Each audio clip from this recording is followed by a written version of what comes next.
मेरा मन मोरबी के पीड़ितों से जुड़ा हुआ है। शायद ही जीवन में बहुत कम ऐसी पीड़ा मैंने अनुभव की होगी। एक तरफ दर्द से भरा पीड़ित दिल है और दूसरी तरफ कर्म और कर्तव्य का पथ है। एकता नगर में रहने के दौरान जब प्रधानमंत्री मोदी ने यह कहा कि उनका मन मोरबी के पीड़ितों से जुड़ा हुआ है, तभी गुजरात सरकार के अधिकारियों को शायद समझ में आ गया कि अब प्रधानमंत्री मोरबी पीड़ितों से मिलेंगे ही मिलेंगे। और प्रधानमंत्री मोरबी आएंगे तो जाहिर है कि उन्हें सब कुछ अच्छा ही दिखना चाहिए। आखिर बात पीएम मोदी के गुजरात और गुजरात के विकास मॉडल की जो है। और फिर तो गुजरात सरकार के अधिकारियों ने मोरबी में जो किया उसे देखकर मानवता भी शर्मसार हो गई। गालिब के शब्दों में कहें तो शर्म तुमको मगर नहीं आता। नमस्कार, मैं हूं अविनाश और आप देख रहे हैं अनकट। प्रधानमंत्री मोदी ने अपने भाषण में मोरबी जाने का इशारा क्या किया, पूरा सरकारी अमला मोरबी के उस अस्पताल का कायाकल्प करने में जुट गया जहां चंद घंटे पहले ही 100 से ज्यादा लाशें आई थीं और 70 से ज्यादा लोग जिंदगी और मौत के बीच झूल रहे थे। अस्पताल प्रशासन से लेकर अधिकारियों तक के चेहरे पर शिकन थी, लेकिन इस वजह से नहीं कि मोरबी में इतनी बड़ी त्रासदी हुई है, बल्कि इस वजह से कि खुद प्रधानमंत्री नरेंद्र मोदी इस अस्पताल का दौरा कर सकते हैं। और नतीजा यह हुआ कि टूटे फूटे जर्जर सरकारी अस्पताल में कहीं से दर्जनों पेंटर आ गए जो अस्पताल को चमकाने लगे, कारपेंटर आ गए जो टूटे हुए फर्नीचर ठीक करने लगे, मरीजों को टूटे हुए बेड से उठाकर नए बेड लगा दिए गए, उन पर नई चादरें बिछा दी गई। जो वाटर कूलर खराब पड़ा था उसे ठीक करने के लिए कहीं से एक इलेक्ट्रीशियन भी नमूदार हो गया और उसने पिछले कई साल से बंद पड़े वाटर कूलर को ठीक भी कर दिया। एक साथ दर्जनों सफाई कर्मी झाड़ू लेकर पहुंच गए ताकि अस्पताल को साफ सुथरा किया जा सके। सब कुछ ऑल इज वेल किया जाने लगा ताकि प्रधानमंत्री अस्पताल आए तो उन्हें भी विकास का वो गुजरात मॉडल दिखाया जा सके जो उन्होंने 2002 से 2014 के बीच डेवलप किया था और फिर जिम्मेदारी अपने उत्तराधिकारियों को सौंप देश की कमान संभाली थी। अब विपक्ष का तो काम ही सवाल उठाना है, तो विपक्ष सवाल उठा रहा है। आम आदमी पार्टी कह रही है कि रंगाई पुताई चल रही है ताकि पीएम मोदी के फोटोशूट के दौरान घटिया बिल्डिंग की पोल न खुल जाए। तो अभी से अस्पताल की पुताई तो अलग है, लेकिन मामले की पूरी लिपा पोती पे चालू हो गया है। उनको बचाने का, कंपनी को बचाने का और कंपनी के मालिक को बचाने का पूरा काम शुरू हो गया है।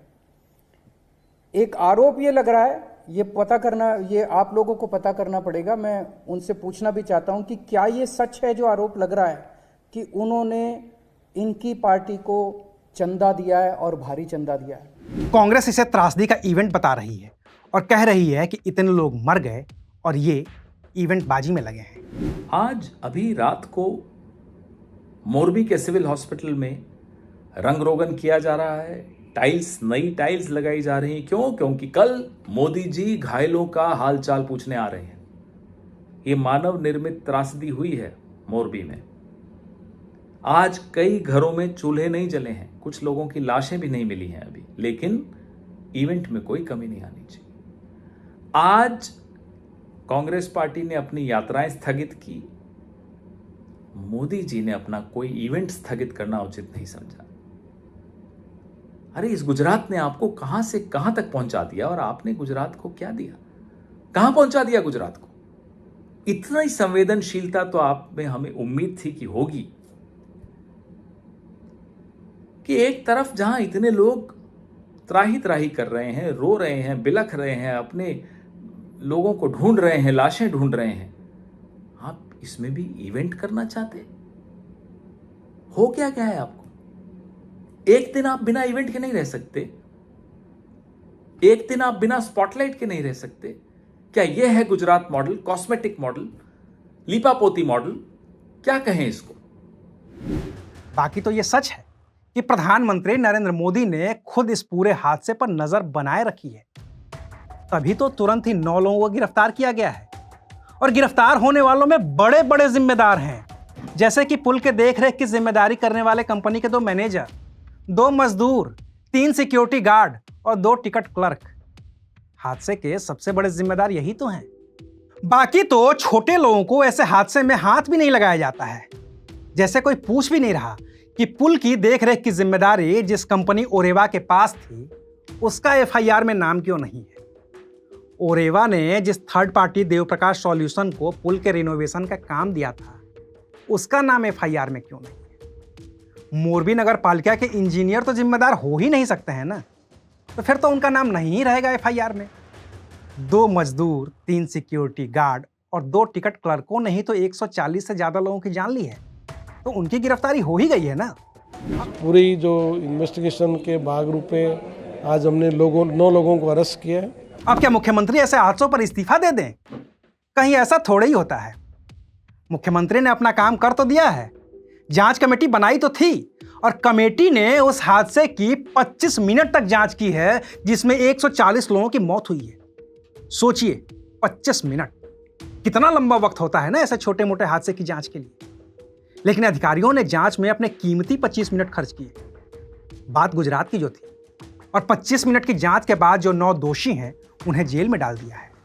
और हाँ, ये तो पूछा ही नहीं जा सकता है ना कि जो 2 करोड़ रुपए इस पुल के रिनोवेशन में खर्च हुए हैं, आखिर उन पैसों से रिनोवेशन किया क्या गया है?